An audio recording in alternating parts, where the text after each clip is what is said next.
Good morning, I'm John Delano. Welcome to the Sunday Business Page. This morning, Wall Street experiences the longest running of the bull market in its history. Well, what does that mean for investors? And is a correction coming? We'll ask Jason Locks from Synergy Group, an investment firm in White Oak. Then, St. Clair Hospital's $140 million expansion of its main campus in the Scott Township, Mount Lebanon area. Dr. John Sullivan, St. Clair's chief medical officer, will share his thoughts about an encouraging future for the South Hills Independent Hospital.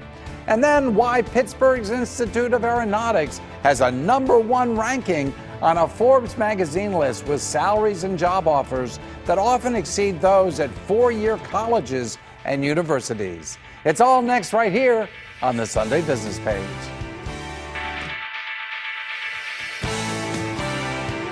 This is the Sunday Business Page on KDKA-TV.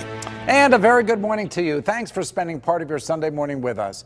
It's not Pamplona, Spain, but the running of the bulls, the bull financial market that is, continues on Wall Street. In fact, this week marked the longest bull run when prices of stock shares rise and encourage buying in the market's history. What does that mean for investors? And could the return of the bears or correction be around the corner?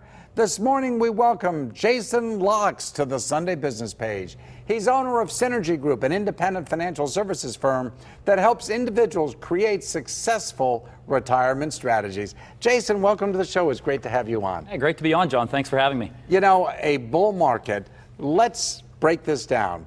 We have just had the longest bull market in American history. How do you define a bull market? Well, a bull market, very simply, just means the market's up for an extended period of time. So I don't want to get into too far into the technical analysis, but essentially we think of the animal, the bull, has the horns. That animal attacks by raising those horns upward, thus the bull market, in contrary to the bear, which attacks by pushing its paw down. So the market's going down. When the bear attacks with the paw down, markets are going up when the bull's pushing the horns forward. I like that. I've not heard that one before, but it makes perfect sense. But when this bull market that we're in, and this began, did I see back in 09? March of 09, that's right. March of 09. Now, that doesn't mean that the stock market goes up every single day, because we've had some really precipitous drops during that period, right? We have. 2011, 2016, early in the year, there were some pretty big drops there. So even this year? Even this year, correct. Yeah, parts of this year after January, we had some very large drops. But basically means that we have an extended period of market increase without a decline of more than 20%, which would determine that we're now into that bear market phase. Gotcha. So the trend line since 09 has been upward, up and up. Yes. And I noticed that in looking at some of the figures on this, this has not really been the most productive bear market.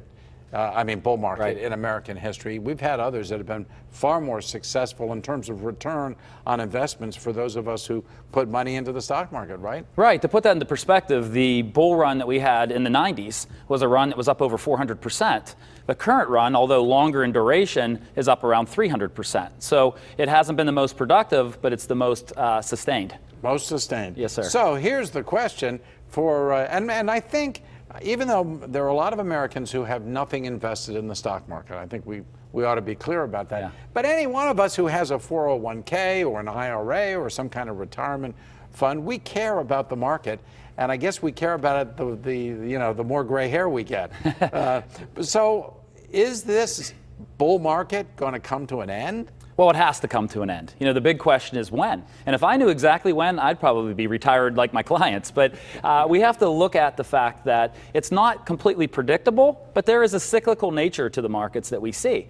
So we look at the average bull market is around 5 years in duration, and now we're approaching 10. So that cyclical nature is starting to turn, but there's some underlying issues in the economy. Consumer spending, which drives 2/3 of economic growth, is still very strong.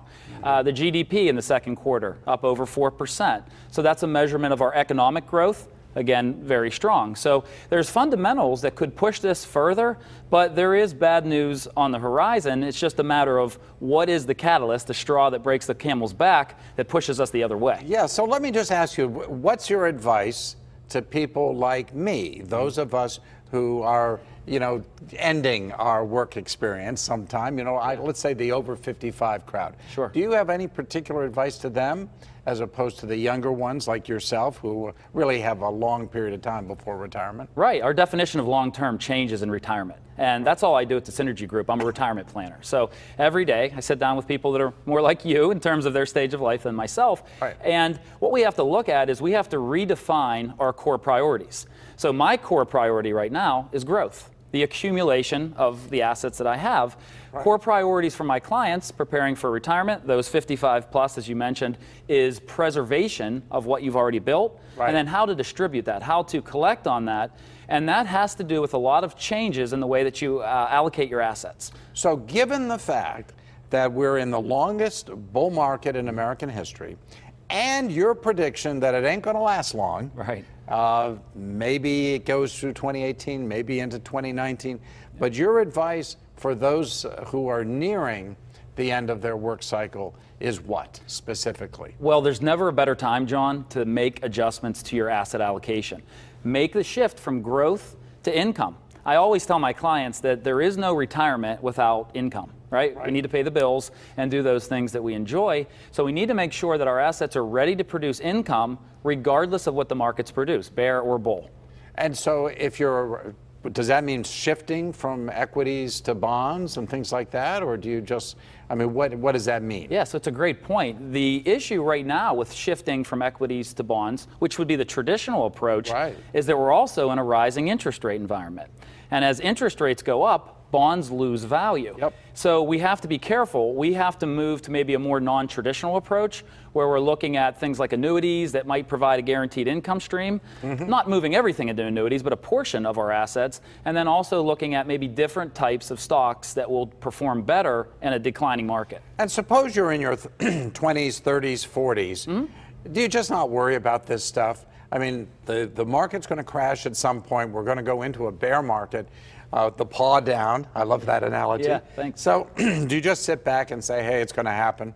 Well, I wouldn't. I look at it and say, yes, I would make less adjustments than the person that's preparing for retirement, but it's kind of the analogy, if you see the train coming down the tracks, you hear the whistle, maybe you can see the lights in the distance, you should probably step aside to a degree, and that doesn't mean leave equities, but it means look at, should I be readjusting? Maybe looking more international, which isn't as much of an inflated market as we have here. So the bottom line, Jason, is that given the fact that we're in the market we're in, and something is going to happen here in the next 12 months, would you say? 12 to 18 at the longest, I would say. 12 to 18. Yeah. Now is the time, really, to check it out, no matter what your age is. Do some planning now while you can. Absolutely.